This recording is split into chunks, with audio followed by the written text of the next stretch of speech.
So a quick run through of what I've done and what I'm planning to do. I've drilled out holes along the lines of the cutouts I'm going to make. So this one's a cutout because it's got a crack there, and a big cutout there. This one also, because it's got a big crack there. I've just put holes in along the line. Now for these small cracks, I've decided against doing more cutouts because I don't think that's really necessary. These ones I've just drilled out the holes using my step drill in order to stop the cracks expanding. And basically what I'll do is just cut out those little cracks with the Dremel just in like a keyhole notch shape. And then yeah, so I'll only have sort of minor cutouts on this cymbal. That's the plan. Hopefully it turns out good.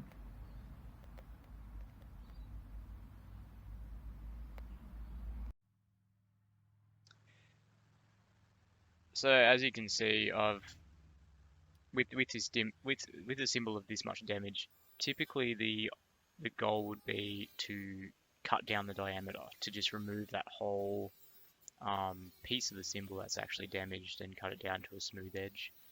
I don't want to do that, as I've made clear with my other videos. With any of my cymbals, I don't want to do that. Basically because in my experience and without access to a lathe, you just can't make it sound like anything other than a bell or a gong, and it just changes the sound too much. So what I've done with this one is found every single crack along the edge, every single cutout, and I've decided on a different method for each one. So as you can see right in the forefront of that picture you're looking at, there's one crack on the edge. That's just a small crack. What I've done with those ones is just drilled out the end of them with a step drill. Now this is a test, so I'm really not sure how this cymbal is going to hold up in playing situations, but I would rather test this than just go straight up ham with a radial reduction. So basically I've used the step drill on a few cracks around the edge that aren't in like a cluster, and I've just drilled about to about a 12mm hole on those small cracks. And then on the cluster cracks around the edge, I've marked out a semicircle that is very narrow, very thin, so that I can remove as little of the cymbal as possible in those cutouts. As you can see, what I'm doing there is cutting below the Sabian logo. There was about 3 or 4 cracks that were just little hairline cracks, but all in a cluster. So drilling them out would have been, pretty pointless because the drill holes wouldn't have been big enough to give enough surface area to stop the spread of the crack because the cracks were too close together. So with drilling out hairline cracks, drilling out the ends of the crack, you really want to have as much surface area for that circle to spread across as possible. If you're just drilling like a small drill hole at each end of a crack that isn't like a 12mm, 14mm hole, you're basically just giving another point of inflection for that cymbal to continue cracking, and it's just a temporary fix. What I'm hoping with these hot ones that I've drilled out is that it will be more of a permanent fix. But I will definitely be testing it and showing updates in the future of how it holds up. So as you can see, I've already cut out that bottom section.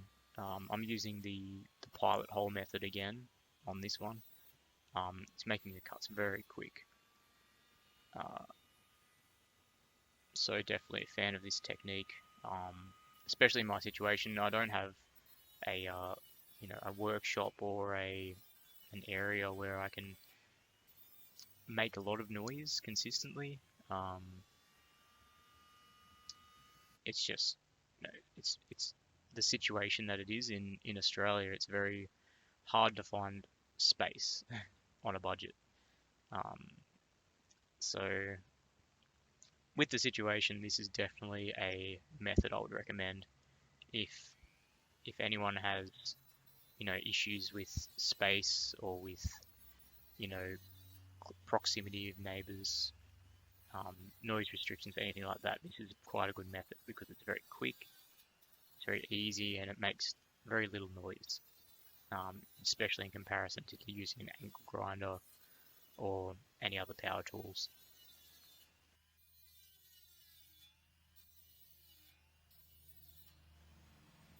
So importantly, just a note, just always clamp your cymbal.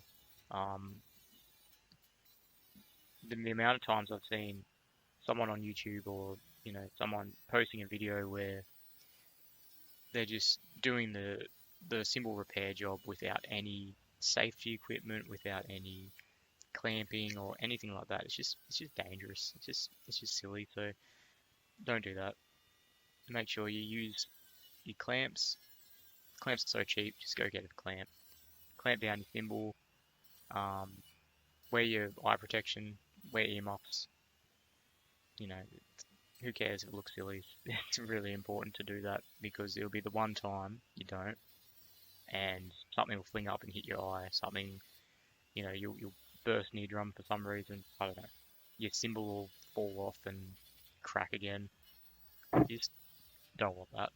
So very important to be safe. And of course, as a side note, don't recommend doing this if you don't have experience with power tools in some sense. You need to know how to use them and respect them, just so that you don't get injured. Very important.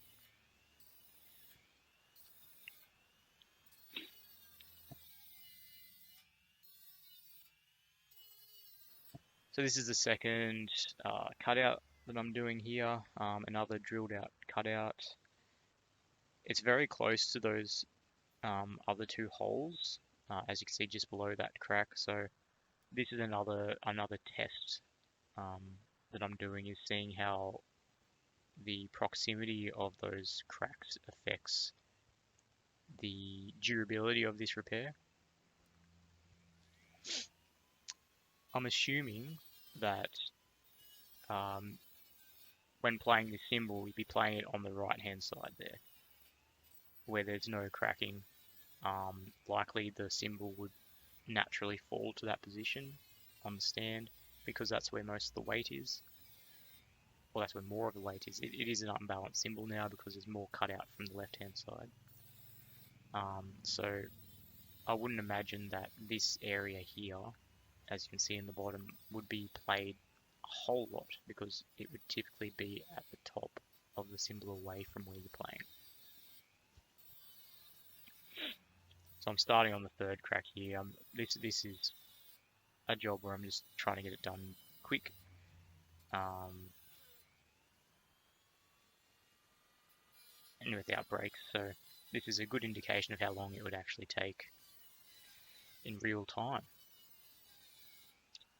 And as you can see with those cracks down the bottom,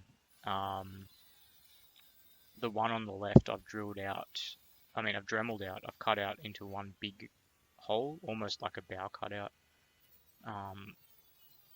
just to increase that surface area inside the fix and reduce any inflections or points of stress where the cymbal might crack again. With the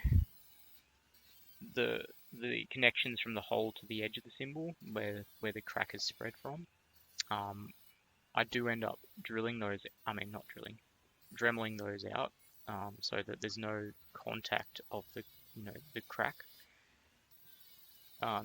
It's important that there's no steel on steel contact within your cymbal. So any cracks that you drill out or drill the ends off, it's very important to make sure that you also cut along the crack, if that makes sense, to remove any points where the steel can contact itself. Because when the cymbal vibrates, when the cymbal reverberates, those two, connections of metal will rattle if they come into contact.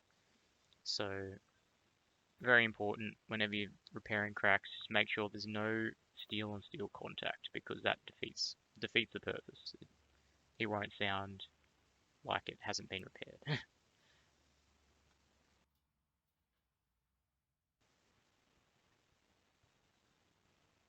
So what I'm doing now is as I said before, drilling out those crack spreads, so there's no steel on steel contact. You can see down the bottom there that now there's a gap where the edge of the crack would have been. Now that's just a really quick and easy sort of half keyhole attempt. It'll do. It'll work in my opinion. But obviously I'm yet to test whether it will withstand the tests of time and playing. But I do plan on doing a follow-up video to test all of these cymbals, all of these repairs in a real playing environment, and put them under stress and see how the repairs go. So stay tuned. And here again, using the flat disc sander on the angle grinder to round off those edges and get rid of all those drill holes.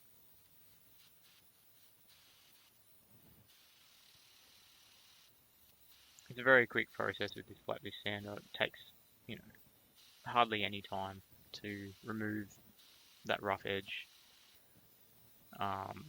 It really just depends how long you want to take, because you can press harder and it'll take quicker. You can press lighter, it'll take longer. But obviously it's more ideal to press lighter and take longer, because there's less heat transfer, and that's the goal, is least heat transfer, because you don't want to mess with those steel molecules too much.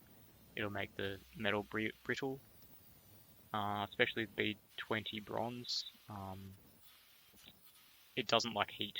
It doesn't like being heated up at all, actually. That's why you get recommended to not leave cymbals in hot cars or hot environments, especially B20 cymbals, because the molecules in them, they really don't respond well to heat and they get brittle. And yeah, that's why there's a real focus on, when repairing cymbals, to refrain from any real high heat situations, or basically angle grinding or anything like that. It's pretty dangerous.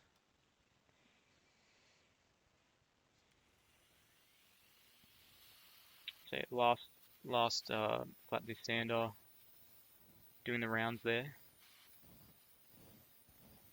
I'm wearing my safety thongs. So ready for work.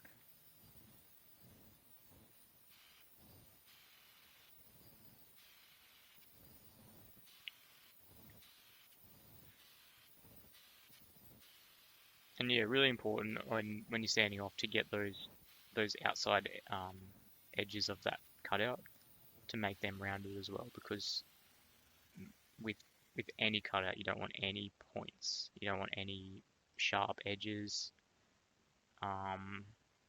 You just want it to be as rounded as possible.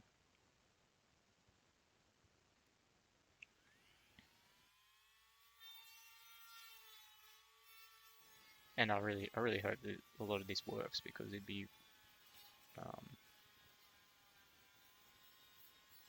really useful stuff to have, especially when you're playing regularly, you're gigging regularly.